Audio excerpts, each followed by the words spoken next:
verdadeiro sentido da experiência do cliente para a sua empresa? Um debate com Bruno Gobato, Head de Customer Experience da Brinquedos Estrela, Fábio Mariano Borges, sócio-diretor da Insert, Simone Fett, gerente de Customer Success da Contabilizei, e Cristiano Chaves, palestrante e head de relacionamento com o cliente da Arezzo.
Descubra Veloy, sua nova experiência de pagamento para pedágios, estacionamentos e shoppings. Sem pegar filas, abrir a carteira e contar moedas. Veloy, piscou, passou. Muito bem, esse é um evento verdadeiramente híbrido, não é, Bruno? Seja bem-vindo, muito obrigada pela sua presença aqui e também muito obrigada a todos os nossos palestrantes que estão de seus ambientes e vão participar então desta edição da RA Trust. Está com você, Bruno, obrigada. Isabela, obrigado. Bom dia a todos. Sejam bem-vindos ao RA Trust, nesse painel que é muito bacana, porque a gente vai falar sobre qual o verdadeiro sentido da experiência do cliente para a sua empresa. E é isso que a Isabela falou, não é oferecendo mimos. O cliente, ele simplesmente quer que você cumpra aquilo que você prometeu. Nem é tão difícil assim, mas a gente tem que explorar esse tema ao máximo. E hoje, painel super bacana com um time de feras aqui, um painel de peso com o Fábio Mariano Borges, da Insert, a minha amiga Simone Fett, da Contabilizei, e o Cristiano Chaves, do grupo Arezzo. Bom, eu sou Bruno Gobato, respondo pela área de experiência do cliente da Brinquedos Estrela, há 19 anos, Estrela que está na memória afetiva de todo mundo. E também tenho um projeto de consultoria e mentoração de projetos de CX. E mais recentemente, se você me acompanhou nas redes sociais, eu recomendo você acessar a startup que a gente abriu recentemente, que vai ajudar os profissionais a mapearem a experiência do cliente de forma gratuita. Então, acessa lá, peopleexperience.com.br, tenho certeza que você vai gostar bastante. Bom, eu quero abrir esse painel dizendo que falar de experiência do cliente tem sido algo cada vez mais comentado no ambiente do mundo dos negócios. A gente só ouve falar disso. E parece que tudo que nós falávamos antes, né, Simone, Cris, começa a fazer muito sentido agora. Ou seja, é muito melhor a gente manter os nossos clientes na base do que termos que conquistar novos clientes. Gerar uma boa experiência para os nossos clientes para tentar pelo menos ter uma chance de fidelização com eles. E, obviamente, uma recomendação. Ou seja, a gente pode ter um ciclo virtuoso. Clientes que indicam outros clientes para as nossas empresas, e aí a gente tem uma redução de churn, que é a perda de clientes da nossa base, a gente tem um aumento do tempo de vida dos clientes no nosso negócio, e esse é o melhor dos mundos, né? Mas chegar nesse nível costuma dar trabalho. É preciso vestir a pele dos clientes, entender as suas expectativas, buscar entregar valor para ele. Então nós estamos aqui falando de experiência, mas nós não estamos nem falando de picos de experiência, de encantamento ou de momentos uau. Não é isso, né? A gente está aqui basicamente dizendo que a gente precisa conhecer bem o cliente, entender a sua jornada e tornar as ações muito mais intencionais do que acidentais. E para começar esse painel, eu quero falar dele, do Fábio Mariano Borges. O Fábio ele é sociólogo, especialista em tendências e comportamento do consumidor, com mais de 30 anos de experiência, faz um baita sucesso no LinkedIn, eu sou fãzaço dele. Ele tem uma consultoria especializada em Search, em Customer Insights, e ele atende clientes super bacanas, tipo Facebook, Twitter, Carrefour, Walmart, Land Rover, entre outros. E ainda arruma tempo para dar aula em um monte de lugar, inclusive fora do país, lá na Inglaterra, né, Fábio? Fábio, bom dia, seja muito bem-vindo. E aqui a gente falando de experiência do cliente, do sentido da experiência, nós temos uma lição de casa, uma camada anterior para comentar, que é de conhecer o cliente de forma aprofundada, né, Fábio? Entendendo sentimentos, pensamentos, expectativas. E você, como um dos maiores especialistas em Customer Insights do Brasil, ou seja, em compreensão dos comportamentos, identificação de personas, como é que você podia nos definir a melhor forma de conhecer o cliente, antes de entregar um valor que faça sentido para ele? Fábio, bom dia, obrigado. Bom dia a todas, bom dia a todos. É um prazer estar aqui com vocês e principalmente com essa pergunta já provocativa, né? Como é que a gente pode se aventurar em conhecer mais os nossos consumidores ou os nossos clientes? Então, eu sempre digo que é uma aventura deliciosa conhecer as experiências das pessoas. Então, antes de tudo, a gente tem que pensar que o nosso cliente ou a nossa cliente, consumidor ou consumidor, é sobretudo uma pessoa. Nesse movimento da gente conhecer mais as pessoas, os gregos, mas os gregos antigos nos ajudam muito. Quando a gente fala em experiência, o significado no grego antigo é justamente aprender e apreender através dos sentidos. Então, olha só a importância disso, que muitas vezes a gente se esquece nas empresas, que a gente está muito preocupado em entender se a entrega foi satisfatória, se o produto está funcionando bem, se aquele cliente conseguiu todos os dados nossos quando ele fez uma pesquisa, ou seja, isso é uma jornada, na verdade, de comprador. E os gregos aí nos ajudam falando, então, mas o cliente, né, a pessoa, a experiência dela, ela tem através dos sentidos. E são os sentidos que nós conhecemos: a audição, o paladar, a visão, o tato, ou seja, todos esses sentidos, eles, então, em confluência no nosso cérebro, vão dar o resultado sobre qual é a experiência que a pessoa está tendo conosco.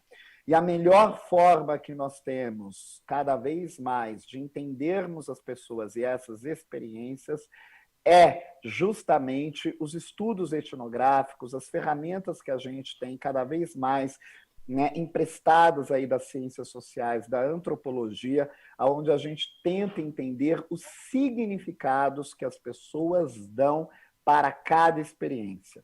O que eu sempre vejo no mercado é a empresa se justificando de um lado e a pessoa, ou esse cliente, falando: olha, mas não foi assim que eu experienciei, não foi assim que eu entendi. E o que vale é, de fato, o significado que a pessoa dá. Eu também digo que é uma experiência da pessoa, porque a gente se esquece que a gente disputa, não somente com os nossos concorrentes diretos ou indiretos, mas a gente disputa justamente com a carteira dessa pessoa. Então, se essa pessoa ela está tendo algum parente que tem problemas de saúde, que está passando por problemas de saúde, e ela está tendo mais custos com a drogaria, mais custos com a farmácia, a gente está disputando com isso, que é o que a gente chama share of wallet. E daí imagina só, né? Essa disputa ela não é só financeira, porque a fonte do dinheiro é sempre uma só, né? Infelizmente, por enquanto, eu não vi consumidor recebendo dinheiro dos céus. eu também ainda não recebi dinheiro dos céus, tenho fé que isso ainda possa acontecer, mas enquanto isso ainda não acontece, a gente está lá disputando esse mesmo wallet. E, muitas vezes, momentos diferentes, que é o que a gente chama de life occasion, na vida dessa pessoa, também vai denotar experiências diferentes. Então, imagina só, né? Alguém que está passando, principalmente agora no momento pandêmico, com algum parente, né, com problemas de saúde. Então, já está tendo uma experiência que não é boa. Os sentidos já estão ali, né, aprendendo uma série de sensações que não são das melhores. Então, a menor, né, falha ou a menor experiência não boa que uma empresa gerar nesse momento, nossa, vai somar nesses sentidos negativos. E muitas vezes um sorriso, uma experiência mais de acalanto, de afeto que uma marca puder dar nesse momento, uau, vai ser o melhor dos presentes. Por isso que a melhor forma que nós temos hoje de nos aventurarmos nas experiências das pessoas é através dos estudos antropológicos, da etnografia. A gente está lá coladinho com a pessoa, entendendo o que é cada um desses sentimentos. Hein, Fábio? Fantástico. Eu acredito muito nisso que você falou também. Ativar os sentidos, compreender os sentimentos do nosso cliente. E, cara, assim, todo projeto que eu inicio de experiência do cliente, a primeira etapa é sempre nesse seu negócio. Entender clientes, entender sentimentos, para depois a gente ir para o segundo nível, né? Realmente muito bacana. Eu queria agora apresentar a Simone, que é uma grande amiga minha, uma das profissionais mais competentes que nós temos na área de relacionamento com o cliente. Simone já tem 20 anos de experiência, passou por grandes empresas como a Ferreiro, Boticário, Tokstok, e hoje ela está num desafio muito bacana, muito diferente, que é uma startup disruptiva, de enorme sucesso, que é a Contabilizei. E além disso, né, Simone, muitos prêmios por aí. Seja muito bem-vinda, Simone, bom dia. E com toda essa sua experiência, eu já queria emendar uma pergunta. Qual é o verdadeiro sentido da experiência do cliente para você, para as empresas onde você passou e onde está atualmente? Responde aí para mim, Simone. Bom dia a todos, bom dia, Bruno, meu querido amigo. Antes de começar, eu só queria dizer a tua frase aí de estamos em peso aqui, ela não pega bem agora na quarentena, Bruno. A gente está lutando, né? Todos nós estamos lutando aí contra a balança. Mas brincadeiras à parte, é um prazer estar aqui falando com vocês. Obrigada pelos elogios feitos aí. Você é suspeito, Bruno, mas realmente eu amo o que eu faço, eu amo trabalhar com a experiência do cliente, com o cliente, e vai ser muito legal estar aqui com vocês. E aí, olhando para a trajetória de carreira, né, e respondendo essa tua pergunta, Bruno, eu acredito que acho que você respondeu e está colocando exatamente aquilo que eu acredito também, né? A primeira coisa é cumprir o que se propõe. Isso não é customer experience, né? Isso é fazer aquilo que você destinou, né, o seu propósito da empresa na contratação, seja de um serviço ou na compra de um produto, né? Que é a primeira coisa. Então, não adianta querer pular a etapa aí para customer experience, né, se você não cumpre o básico, né? Então, acho que essa é a primeira coisa. E cumprir o básico vai desde ter pessoas preparadas, né, muito bem falado pelo Fábio, né? Conhecendo o seu cliente, você prepara as pessoas para atendê-lo. Então, você também tem que ter pessoas que casem, né, com o perfil da sua empresa, com a cultura da empresa e com aquilo que você se destina, né? E para que esse propósito dessas pessoas, eles façam sentido para os dos clientes, né? Para a sua base de clientes, para cliente que você deseja que esteja na base, enfim, que você quer conquistar. No fim, todo mundo quer conquistar os clientes, né, Bruno? Quem que não quer? Cliente fidelizado, ser a marca do ano, né? Mas para isso tem steps que tem que ser preenchidos, né? Uma ótima fala aí do Fábio, trazendo primeiro que é entender o cliente, né? Não se pode construir nada sem entender o seu cliente e as experiências dele, o que ele deseja, né? E não o que a empresa quer impor, né? E aí, com isso, se adaptar a essa experiência. E depois, falando dos funcionários, né? Então, a gente não pode só hoje exclusivamente pensar no cliente. A gente precisa pensar quem são as pessoas que atendem esse cliente. E elas têm que estar satisfeitas com a marca, elas têm que vestir a camisa, né? Como eu estou hoje aqui com a minha camisa, eu contabilizei. Elas precisam vestir. Porque se elas não fizerem isso, eu gosto de uma frase que eu escutei de um presidente aí, que era uma pessoa muito querida, que eu respeito muito, a cultura come a estratégia no café da manhã, né? Então, se você não tiver as pessoas certas para atender o seu cliente e entendendo o propósito desse cliente, se adaptando às experiências que ele espera e fazendo com que com esse time, né, com essas pessoas, com que elas tenham uma cultura forte, enraizada do cliente, que é o que todo mundo quer, né? Não tem como ter ótimas experiências e fidelizar um cliente sem ter uma cultura forte e que fale disso, desde o presidente até todo mundo, né? Aqui a gente não está falando só de metas. Eu também gosto sempre de citar que se fosse só o NPS que me disse tudo, né, que é o Net Promoter Score, empresas não teriam ido à falência, né? A gente precisa olhar o todo, precisa olhar o mercado e, como bem dito pelo Fábio, olhar para as experiências desses clientes e o que eles esperam da gente, né?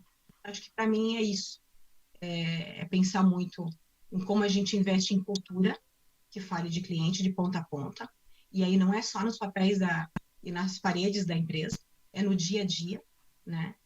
Cuidando de um cliente, respeitando um cliente, ouvindo esse um cliente, e a voz dele tem que ressoar, né? Tem que perpetuar para toda a empresa, com viés de melhoria contínua, né?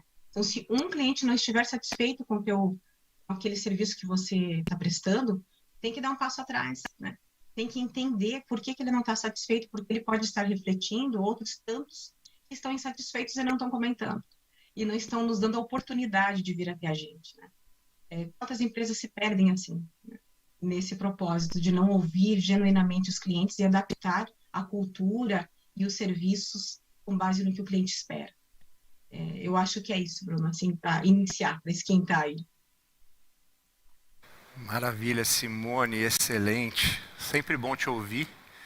E no fim do dia é isso, né? Quando a gente fala do conceito de experiência do cliente, no final do dia como é que eu consigo empoderar todas as pessoas da minha organização para vestir a camisa do cliente, compreender o que ele precisa e fazer essa entrega, né? Sem precisar que você tenha um setor específico para que isso aconteça. Hoje esse setor existe, mas um dia a gente vai ter cultura customer-centric, né? Eu quero apresentar um outro... Pode falar, Simone. A gente sempre falou disso, né, Bruno? Desculpa, a gente sempre falou disso, né?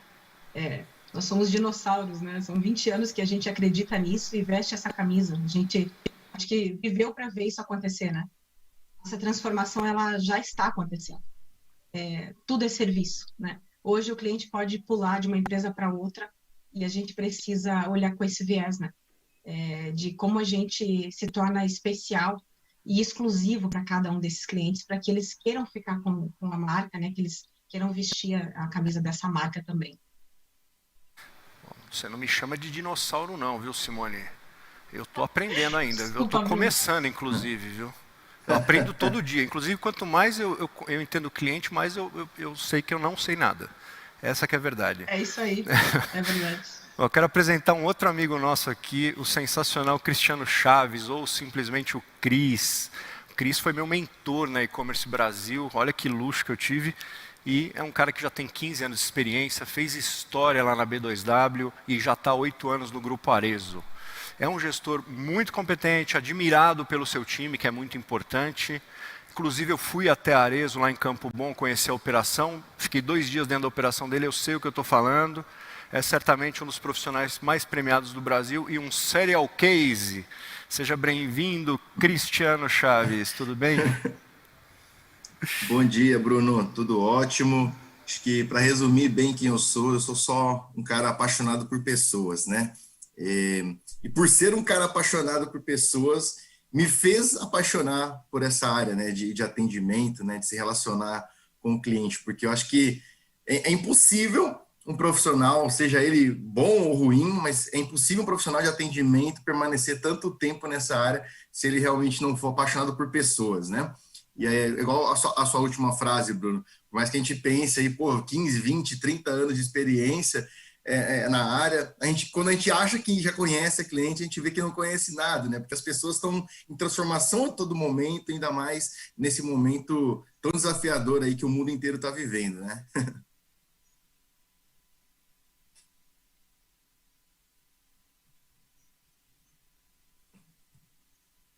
Ô Bruno, você ficou mudo para mim. Tá mudo. Sim. O Bruno tá mudo. Quem não conhece os cases da Arezzo... Voltou aí? Você voltou, Bruno. Tava mudo. Tá, beleza. Agora é que eu esqueci de apertar a tecla aqui do Zoom. Bom, então eu vou voltar aqui na pergunta, Cris. Os cases que você gera aí na Arezzo são cases fantásticos, são lindos, são muito impactantes, viralizam nas redes sociais, de forma orgânica, inclusive. Quem não conhece, vale a pena procurar os cases da Arezzo. Mas, assim, certamente esses clientes, eles vivem o estado da arte da experiência, né? Eles têm um momento uau, é sempre algo muito personalizado que você faz. Mas o que eu quero saber, eu acho que o que as pessoas querem saber é o seguinte: como que você utiliza esses cases, que não dá para a gente fazer isso em série para todo mundo, não dá para escalar, mas como que você utiliza isso para trazer para dentro do grupo uma melhoria da jornada do cliente como um todo? Eu acho que o case, quando a gente faz case, né, isso é uma ação de encantamento, né? E as pessoas confundem muito duas coisas que são muito parecidas, né? Uma é a satisfação e a outra é o encantamento. E tem empresas que às vezes me procuram: Cris, a gente conhece aí os cases de vocês, cara, me dá umas ideias aqui, como é que eu posso fazer aqui no meu dia a dia para fazer esses cases, eu quero viralizar, eu quero encantar meus clientes. E aí eu pego e pergunto assim: tá, mas você quer encantar, mas como é que está hoje o índice de satisfação das clientes com o seu atendimento? E aí, quando eu faço a pergunta, muitas empresas respondem, vem duas perguntas normalmente, né? A primeira resposta é: ah, cara, eu não estou medindo isso ainda. Ou então a outra resposta vem: pô, cara, meu índice de satisfação está baixo. Pô, então por que você já quer ir para o encantamento se você não melhorou ainda o básico, né? O arroz com feijão. Porque o cliente, quando busca uma área de atendimento de uma marca que ele comprou, que ele consome, ele não está ali fazendo contato para ser mimado, para ser encantado, ele só quer resolver problema. A gente nunca liga porque está carente. A gente não fica na hora de disque 1, disque 2, fica na fila de... Não, a gente faz contato com uma área de atendimento porque a gente precisa resolver algo. O cliente só quer solução. Então, vamos fazer o arroz com feijão, né? A gente fala muito, a gente ouve por aí direto: faz o arroz com feijão, mas e fazer? Será que a gente faz já o arroz com feijão? Ou a gente só manda os outros fazer o arroz com feijão? A gente tem que fazer o arroz com feijão muito bem feito primeiro, para depois a gente ir para um segundo passo, porque quando eu falo de encantamento, igual você falou, Bruno, eu estou olhando para um cliente específico, é personalizado. É uma ação que vai encantar um cliente especificamente. É óbvio que esse case pode impactar outras pessoas indiretamente, mas é uma ação que eu estou fazendo diretamente para um cliente. Quando eu falo de satisfação, quando eu me importo com a satisfação do cliente, cara, eu estou abraçando todas. Quem nunca viu por aí, né, algum case de empresa grande, faz um encantamento para um cliente, essa cliente posta, começa a viralizar, aí outras pessoas começam a ir, pô, que bacana, nem sabia, agora eu vou ter que comprar com eles e tal. Mas daqui a pouco, desde tanto esse case ser viralizado, as clientes de fato daquela marca, que consomem aquela marca, começam a ver aquilo, aí começam a comentar: poxa, que bacana que fizeram isso para você. Mas eu só estou tentando trocar um produto à mesa que eu não consigo. Eu ligo para vocês, fico jogando de um lado para o outro numa URA. Eu fico uma hora na fila do chat, eu mando um WhatsApp e ninguém me responde. Então isso é péssimo, porque isso está chateando ainda mais as outras clientes como um todo. Então é muito importante a gente olhar a satisfação do cliente com o atendimento primeiro, para depois partir para a parte de experiência. O case ele não ajuda a melhorar a experiência do cliente. O case a gente faz realmente normalmente numa situação onde a gente precisa reverter um caso mais crítico, ou às vezes nem é bucha, às vezes é um caso especial que a gente vê uma possibilidade de fazer diferença na vida de uma pessoa, a gente vai e faz. Mas uma coisa importantíssima que as áreas de atendimento têm que fazer é o seguinte: porque a gente gasta às vezes milhares de reais com consultorias, aí vem um cara de fora para mostrar o que o cliente está falando que precisa melhorar, sendo que a gente tem a área de atendimento ali, que é uma consultoria gratuita, e ao mesmo tempo riquíssima, não só de dados, mas de informações, e a gente não usa essa área, né? E tem muito gestor omisso também de atendimento, né? Que tem um monte de dado rico ali, mas não alimenta essas outras áreas, não leva esses dados para cobrar uma melhoria na experiência da cliente como um todo. Porque, acho que foi a Simone que falou, cara, todas as áreas da companhia têm que enxergar que elas são responsáveis pela experiência do cliente, né, por toda essa jornada. Então não vai adiantar nada eu ter o melhor produto se eu não tiver uma área de atendimento boa, se eu não tiver uma logística rápida, e não só rápida de fazer aquilo que foi prometido para o cliente, mas também de resolver. Porque problema todo mundo vai ter, mas as áreas têm que estar dispostas ali a resolver rápido também. Os processos têm que ser otimizados e as áreas têm que dar autonomia, o máximo de autonomia possível para a área de atendimento conseguir resolver o caso do cliente no primeiro contato, né? Porque pior do que você ter um problema é o cliente ligar para você e você não ter a solução na hora, né? Falar, pô, você tem que esperar mais um pouco. É óbvio que em alguns casos a gente não vai ter essa autonomia, mas o máximo possível de autonomia que a gente tiver vai ser muito importante. Excelente, Cris. Excelente. Bom, uma aula, né, que vocês estão dando aqui. E eu concordo com tudo isso que você falou. Quer dizer, tudo bem, eu tenho o cliente numa ponta. E o que eu faço dentro de casa, né? Como é que essa informação chega para as áreas de produto, para as áreas de marketing, comercial, enfim? Como é que isso permeia a companhia? Você falou muito bem. A Simone também já tinha comentado Bruno, um pouco. Até complementando essa última frase sua, Diga. A gente tem também a mania, né, de alimentar as outras áreas somente com as reclamações, né, que o cliente está falando que tem que melhorar. E às vezes a gente como gestor de atendimento deixa de levar as coisas boas também, né? Levar os elogios de produto, elogio de algum processo durante a compra. E é importante a gente levar também, que eu tenho certeza que todo mundo aqui já deve ter ouvido alguma cliente em certo momento ali, fazer contato com a gente um dia e falar, poxa, vocês não têm mais esse produto, estou procurando tanto, vocês deixaram de fabricar, ele era tão lindo. Aí daqui a pouco começa a vir outro, e você pensa, meu Deus, tinha tantos lovers desse produto aqui e a gente deixou de fabricar ele. Mas será que a área de P&D, a área de pesquisa e desenvolvimento de produto, sabia disso? Sabia? Não é importante a gente ver somente a quantidade de vendas daquele produto, mas ver os feedbacks dos clientes também é super importante. Então, alimentem também com os elogios, né? Maravilha, Cris. Obrigado. Eu vou aproveitar esse gancho e vou chamar o Fábio Mariano Borges, porque é o seguinte, Fábio, os cases da Arezzo são incríveis, de verdade. E eu imagino que isso eleva a expectativa do cliente. E eu queria justamente falar disso. O quão perigoso é a gente criar expectativas no cliente. Como que ele reage a isso? Né? Como é que a gente pode fazer para que o alinhamento com o cliente seja correto dessas expectativas? É lógico que o Cris só gera esses cases porque ele tem como segurar depois. Então ele leva a expectativa lá em cima e depois ele segura na área dele. Mas não é isso que geralmente acontece nas empresas. Ou a gente coloca a expectativa lá em cima e depois a gente não consegue fazer essa entrega. Como é que a gente trabalha essa questão de expectativa, Fábio? Perfeito. Olha, eu concordo totalmente com o que Cris falou. Né? Cliente não está interessado em case. O que é isso?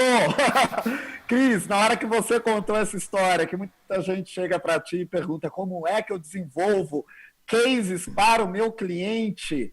Nossa, mas isso é chocante, uma pergunta dessa.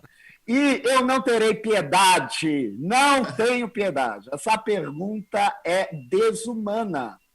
E, na verdade, eu não estou nem sendo impiedoso, eu estou sendo generoso de só chamar essa pergunta de desumana, porque veja o que representa essa pergunta. Não há nenhum interesse no cliente, nenhum interesse.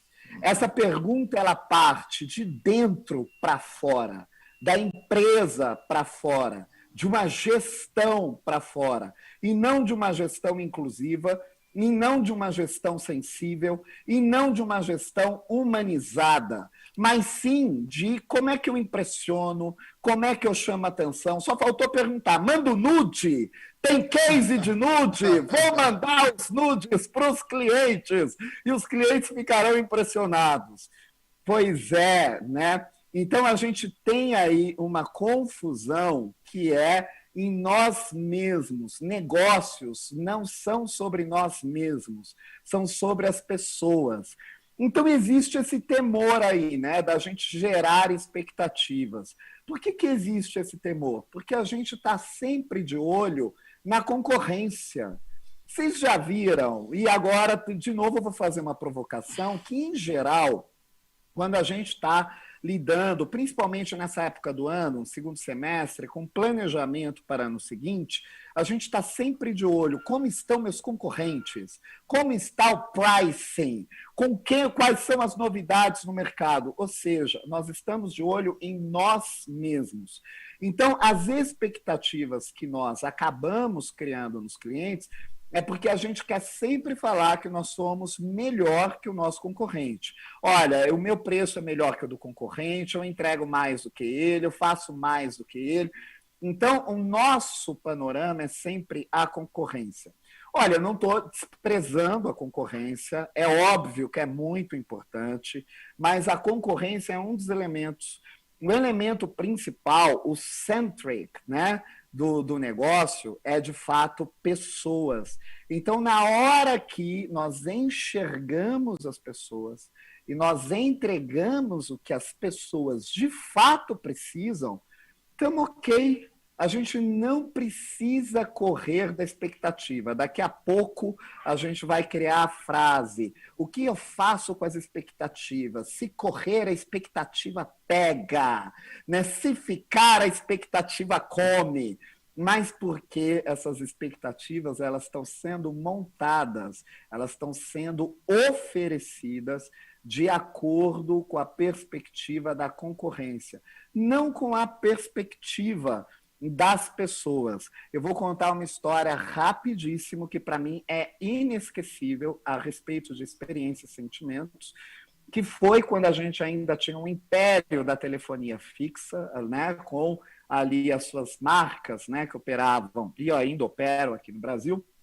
Então, eu me lembro, numa pesquisa, uma cliente falando a respeito da mudança dela de residência, e que ela, então, foi, né, fazer uma ligação para a empresa de telefonia fixa para pedir a transferência. Então, veja, né, é totalmente legítimo. Ela não vai cancelar o serviço. O que ela está avisando para a empresa é: eu amo vocês, eu quero continuar com vocês. Dá para me ajudar? Eu estou mudando de residência. Nossa, seria maravilhoso eu continuar com vocês. Aí o que ela falou para mim, e eu vou fazer o gestual. Ela fez assim: eu me preparei um dia inteiro, reservei um dia para ligar para a empresa para pedir a transferência. Só consegui no terceiro dia. Então, veja, né?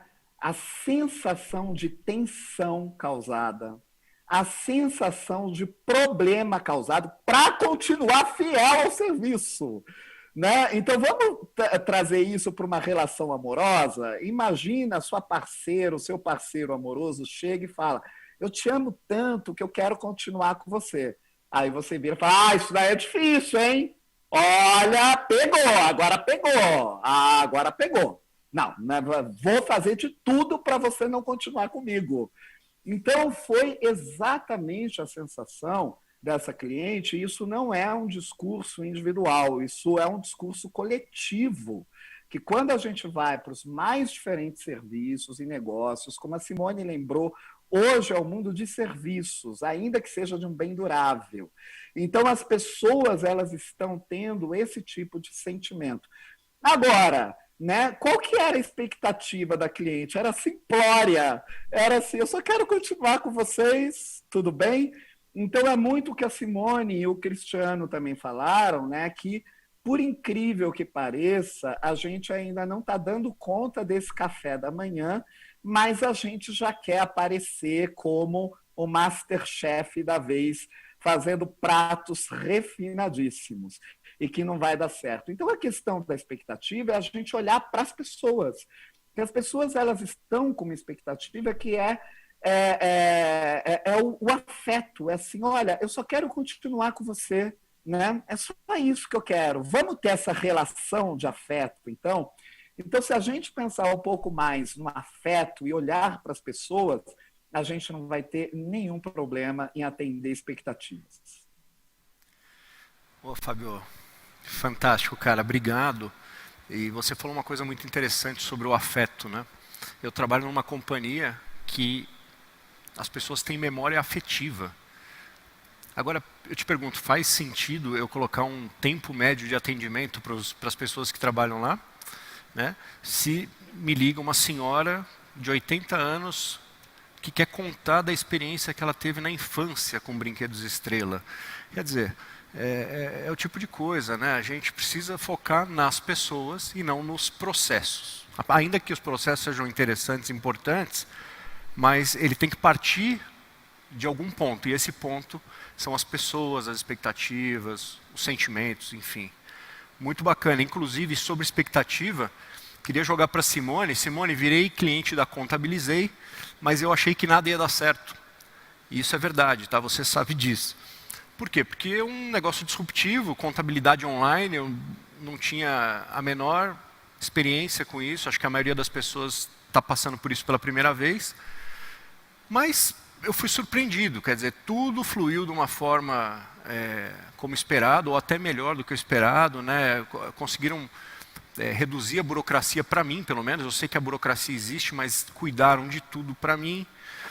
E aquele momento que eu tinha baixa expectativa acabou se tornando um momento encantador, né? Eu queria saber como é que vocês estão lidando com esse tipo de cliente, que eu imagino que é bastante frequente. Cliente que entra com uma expectativa ruim, achando que não vai rolar, mas ele está fazendo uma aposta na empresa, né? Como é que você gera os momentos mais interessantes, mais bacanas da jornada do cliente ao longo aí dessa trajetória, dessa jornada de compra? Toninho, a gente não consegue acertar 100% ainda, né? Mas a gente tem um dos pilares da nossa cultura que diz que a gente busca ser 1% melhor a cada dia. A gente está muito sentimental aqui, né, Fábio, Cris? A gente está falando de gente, de coisas tão filosóficas, né? Mas eu acho que me encanta, e desde o primeiro momento me encantou a cultura da empresa quando eu olho para um pilar como esse. E de verdade, tá, gente? Assim, isso acontece no dia a dia. Isso não fica no papel, não fica na parede. E é isso de novo, né? Não adianta a gente criar pilares como esses se o resto da companhia não vai fazer, não vai engajar, né? A gente está sendo muito... Tá parecendo assim um momento que a gente está falando das pessoas, que a gente está voltando só para isso, né? E algumas pessoas devem estar pensando assim, nossa, não falaram de tecnologia, não estão falando de outras coisas, e o mundo está indo para esse viés, né? Esses três só estão falando de gente. Mas no fim é isso, né? A tecnologia é meio. Mas se as pessoas não estiverem engajadas e não fizerem, isso não vai acontecer, né? E aí eu me lembrei assim, da minha trajetória de carreira, também não só aqui na Contabilizei, o time tem que estar com esse sentimento, né? De entender quando cai um cliente como esse, sabe? Que ele está com a expectativa baixa. Se não tiver, ele vai passar como um trator por cima e não vai ter essa percepção, né? De parar e ter a sensibilidade, porque tem clientes que conhecem muito mais, né? E que vão engatar, e tem outros como esse que você citou, que já estão com uma expectativa baixa pelo mercado e pela visão que tem sobre o segmento, né? Então, essa sensibilidade tem que estar nas pessoas, primeira coisa. Mas, claro, também eu tenho que ter processos, né? Então, eu tenho que ter playbooks que amparem esses assistentes, analistas, especialistas a completarem a tarefa, né? Sem isso não vamos ser hipócritas, né? A gente precisa, sim, ter os procedimentos bem azeitados e auditar, não sei se auditar é a palavra, mas olhar para a experiência o tempo todo. E a gente faz isso o tempo todo, de maneira exaustiva, né? A gente olha realmente para esses clientes e para essas situações que acontecem e que saem da curva, e bem dito por você agora há pouco, né? A gente vai morrer, né, Bruno? A gente é dinossauro, mas a gente vai morrer tentando. Dinossauro digital, né? A gente vai morrer tentando melhorar e se reinventar e fazer com que esse nosso segmento seja bem visto e que a gente não saia dessa situação que nós somos ainda, né, marginalizados pela profissão que temos. Infelizmente é assim. Talvez nós aqui não mais, né, porque nós conseguimos, né, mas tem muita gente ainda nessa situação, a verdade é essa. Então, eu digo assim, o que a gente faz hoje é engajar as pessoas e trazer nelas essa sensibilidade de pegar um caso como esse e tratar fora da curva. Eu posso ter o procedimento linear, mas em algum momento eu vou ter que sair dele. E para sair dele eu vou precisar das pessoas, né? Que tem uma sensibilidade, eu me lembrei da Ferreiro do Brasil, né? A gente fazia muito case também, e é fácil, né? Indústria de alimentos, tinha o Kinder, então era todo um encanto poder fazer ações como essas, né? Mas a gente tinha pessoas lá que se engajavam, sabe? Que pensavam, puta, a gente errou com esse cliente, como que a gente reverte essa situação? A gente fez uma vez algo muito legal. A gente trouxe essas pessoas para um Focus Group no Mundo das Bolinhas, que era um lugar aqui em Curitiba de diversão. E a gente pediu para que eles opinassem sobre a nova coleção de Kinder quando a gente foi mudar para Menina e Menina, enfim. Então, foi muito legal. A gente gerou um case, um vídeo, enfim. As pessoas saíram muito emocionadas com as ações que a gente fez. Isso é muito legal. Mas a gente tocou quanto por cento de pessoas nisso, né? A gente não consegue fazer com 100%. E a gente tem que morrer tentando. Na Contabilizei, não é diferente. A gente está tentando ser 1% melhor a cada dia. Então, essas pessoas têm que ter essa sensibilidade. A gente tem que ampará-las com playbooks e o onboarding técnico, né? E, aliás, a gente tem um onboarding muito legal, de verdade, né? Você entra e você tem todo um script, enfim, de coisas que vão sendo percorridas e que você conhece o 360 da empresa, isso é muito legal. Como líder também, você é colocado já em situações que você conhece o que a empresa espera da liderança, né? Você tem isso muito claro, consegue trabalhar isso de maneira muito forte, ajudar, né, também as equipes. Audita a experiência, audita e faz alguma coisa com isso, né? Então, a gente tem um trabalho que a gente chama de voz do cliente, a empresa inteira se engaja. É a primeira vez que eu vejo, Bruno, assim, e eu vou te dizer sem medo de ser feliz, é a primeira mesmo, que eu vejo as pessoas me cobrando. Você chega até a achar estranho, né? As pessoas te cobrando sobre procedimento operacional. Olha, se eu vou fazer aqui uma campanha, mas eu quero saber se essa cidade aí você está atendendo bem, se já está 100% para eu fazer a campanha. Eu não quero fazer a campanha por fazer. Eu não quero ir lá abarrotar de venda e depois eu não conseguir entregar.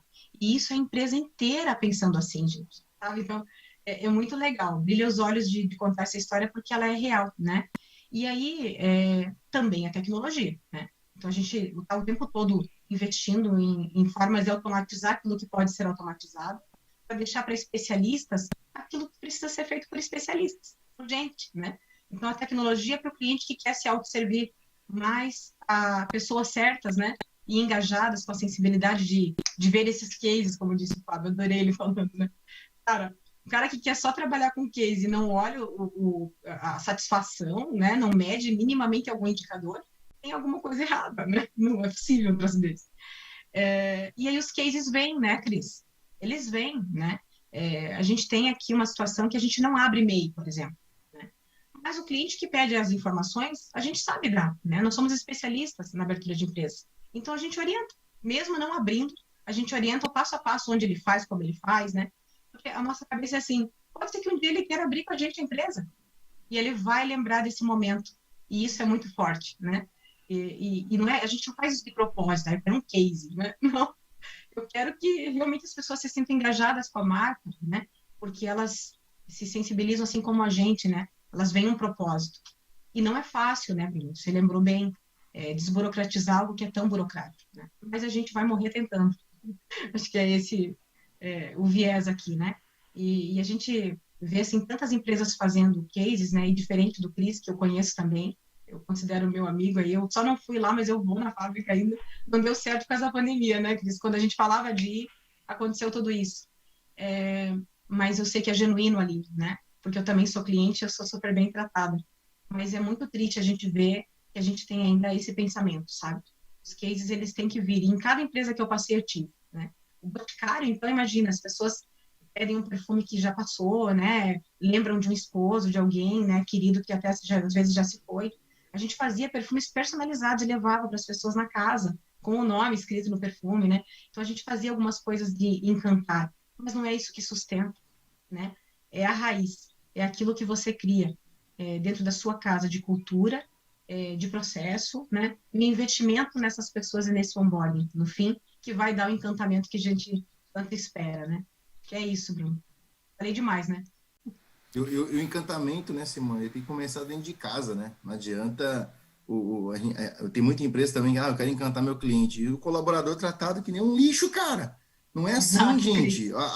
A cultura da área de atendimento no Brasil, e a maioria aqui nesse evento é de atendimento. Gente, vamos ter vergonha na nossa cara. A cultura de atendimento no Brasil é péssima. Olha como a gente trata o nosso colaborador de atendimento. E aí, qualquer outra área, o cara pode ir no banheiro a hora que ele quer, o cara pode comer um lanche a hora que ele quer, o cara pode levar o celular para a mesa, ficar no WhatsApp, fazer uma ligação, ficar no Instagram, mas o cara de atendimento não. Decidiram isso um dia, o cara de atendimento não, o cara de atendimento tem que seguir toda aquela... Cara, o cacete, quem foi que falou isso?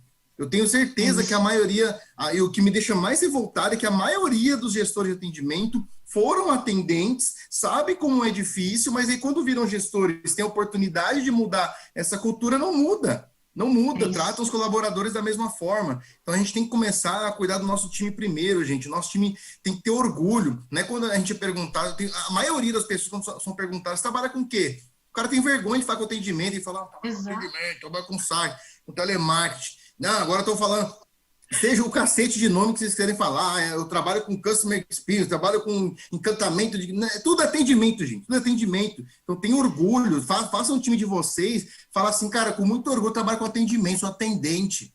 Isso está na nossa responsabilidade, está na nossa mão. Vamos olhar nosso time com mais amor, com mais carinho, para que naturalmente o nosso time trate o cliente com amor, com carinho, tenha empatia com o seu time primeiro, para que o seu time tenha empatia com o cliente lá na ponta, sem você precisar pedir, porque isso vira uma verdade, fica genuíno.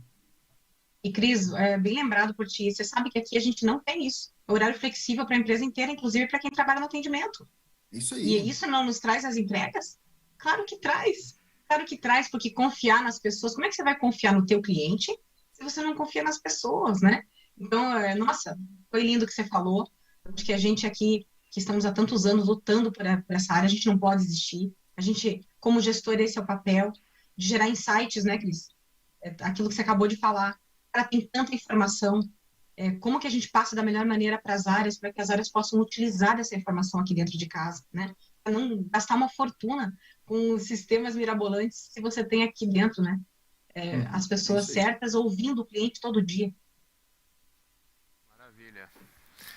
Pessoal, aqui no meu roteiro eu tinha algumas outras perguntas, mas o nosso tempo já está se esvaindo. Então eu vou passar a bola aí para vocês fazerem as considerações finais. Eu acho que foi super bacana o painel. Fábio, eu incluí aqui, eu queria muito hoje tratar, pelo menos de uma forma geral aqui, o tema diversidade, inclusão, porque você é um cara que fala muito bem disso e me ensina todos os dias. Eu agradeço a você por isso. E eu acho que pode ensinar muito mais pessoas. Eu recomendo que sigam o Fábio no Instagram. Desculpa, não sei, Instagram também, né, Fábio? Mas eu sigo no LinkedIn. Então, vou dar um minuto aí para cada um se despedir e agradecer a presença de vocês, que foi sensacional esse painel. Fábio, passar para você a bola. Legal, eu vou me despedir exatamente com essa mensagem a respeito da diversidade. Não há futuro sem inclusão da diversidade. A Simone até comentou, nossa, será que a gente está num papo muito filosófico falando sobre pessoas? Tecnologia é sempre uma expressão das pessoas. A tecnologia ela existe para servir as pessoas. As pessoas vêm primeiro e são as pessoas que criam tecnologia. A gente não tem nenhuma tecnologia ainda que criou pessoas, né? Isso não existe. A gente fica muitas vezes surpreso como os japoneses eles aderem tão facilmente aos robôs. Mas aí eu falo para vocês, é porque numa das vertentes espirituais do Japão, eles acreditam que há alma nas coisas. Essa alma nas coisas não é algo mágico, é justamente a biografia de quem fez aquela coisa. Então, quem trabalhou naquele robô colocou um pouco da alma dessa pessoa naquele robô. Quem trabalha no atendimento todos os dias coloca muito da alma dessa pessoa nesse atendimento. Então, a diversidade, a inclusão dessas pessoas, né, que hoje estão excluídas é fundamental, porque a inteligência artificial nos pede isso. Os nossos bancos de dados são todos, né, enviesados, racistas, excludentes, são machistas. E a inteligência artificial ela está pedindo, ela está falando, olha, eu só posso aprender com os seres humanos, as coisas ainda não me ensinam. Então, estou esperando aqui os seres humanos se incluírem cada vez mais, e inclusão diz respeito a afeto. Este é o século do afeto e não poderia ter século melhor. Excelente, Fábio. Muito obrigado. Concordo em gênero, número e grau. Simone, vamos lá contigo. Bruno, acho que a gente falou muito, né, sobre isso. Eu acho que invista nas pessoas, né? Confie nelas e você vai ver onde elas vão chegar, né? Eu, como líder, tenho visto isso muito, né, nas equipes para onde eu deixei, né? No Boticário, no Tokstok, as pessoas falam isso para mim. Eu acho que é muito legal esse legado que eu vejo que eu tenho deixado, né, para trás. São pessoas que voltam e querem trabalhar com a gente de novo, né? Então isso é ótimo. Elas falam justamente isso, como você as fez sentir, né? Como você as incluiu, como você contratou as pessoas. Você não contrata PCD, gente. Você contrata um profissional, né? Puxando o gancho da diversidade. Então, invista nas pessoas, dê liberdade a elas de expressão e você vai ver onde elas vão chegar, né? Eu vi isso acontecer. Eu vi pessoas que eram assistentes, né? E que viraram analistas, gerentes, sabe? Isso é muito lindo de ver. É esse legado que a gente tem para deixar aqui, né? É esse o nosso papel como líderes dessas áreas de atendimento, sabe? É como a gente faz as pessoas se sentirem, mas é mais do que isso. Quanto a gente dá autonomia para elas poderem gerir e fazer. Porque se a gente quiser que elas façam e a gente fica colocando elas num quadradinho, elas, do jeito que a gente quer, elas não vão entregar, né? Não da maneira diversa que a gente espera, né? Acho que é isso. É esse o recado para hoje. Legal, Simone. Obrigado pela sua participação. Cris, suas considerações finais. Eu ia falar uma coisa completamente diferente, mas eu vou emendar no gancho do Fábio e da Simone, que eu gostei bastante. Porque a gente é muito preconceituoso na hora de entrevistar, né? A gente cresceu enraizando uma cultura de seleção, né? E a seleção, isso em todos os âmbitos da nossa vida, né? Impactando também na hora de a gente selecionar uma pessoa para o nosso time.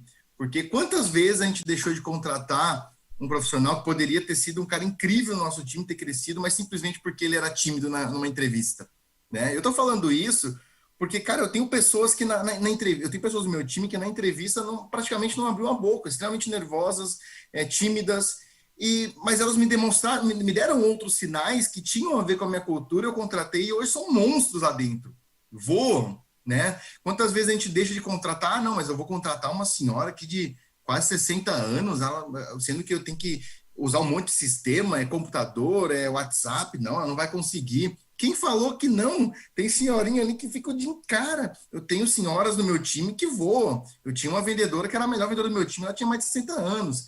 Então, gente, eu costumo dizer também, é raríssimo eu ler um currículo. Eu recebo o currículo, a única coisa que eu vejo é se o cara que ele quer para a vaga de vendas no meu time ou se ele quer trabalhar em atendimento, ponto final. Eu já direciono aqui. Eu não quero saber onde o cara trabalhou, o que ele estudou. Eu quero pessoas realmente que sejam apaixonadas por gente, pessoas que tenham a ver com a nossa cultura, né? Muitas vezes a gente contrata pela técnica e o cara não se encaixa naquela cultura, ou o time mesmo acaba, entre aspas, expulsando ele, ou ele não aguenta, pede para sair porque ele não se encaixou naquela cultura, ou você vai demitir uma hora. O cara pode ser incrível, assim, de inteligente, mas se ele não encaixar na sua cultura, não vai dar certo. Então, eu prefiro contratar alguém que tenha a ver com a nossa cultura e depois desenvolver a técnica dele, que vai fazer muito mais sentido. Então, gente, vamos entrar numa entrevista, né, sem esse bloqueio, vamos realmente tentar ouvir o candidato, não só com esses ouvidos aqui, mas com os ouvidos do coração. Eu tenho certeza que a gente vai conseguir colher ali alguns sinais muito bacanas e a gente vai ser mais assertivo nas contratações. Maravilha, muitíssimo obrigado, Fábio, Simone, Cris. Foi sensacional estar aqui com vocês hoje. Senhoras e senhores, obrigado pela audiência. Fico muito feliz de participar desse painel. Convido novamente vocês a mapearem a jornada do cliente lá na People Experience e espero ver vocês na próxima edição do RH Trust. Muito obrigado a todos. Obrigada, Vera. Obrigada por tudo. Muito obrigada a todos os palestrantes. Incrível a troca que nós tivemos agora nessa hora. E vou levar o que o Fábio, o que a Simone e o Cristiano disseram com muito carinho para outras experiências. Agora, Fábio, essa história da alma por trás da tecnologia, hein? Arrasou. Obrigada, Fábio.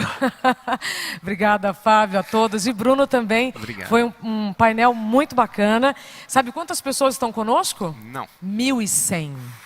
E todos sabemos que somos multiplicadores, então, se fez sentido tudo que vocês ouviram, compartilhem, não é?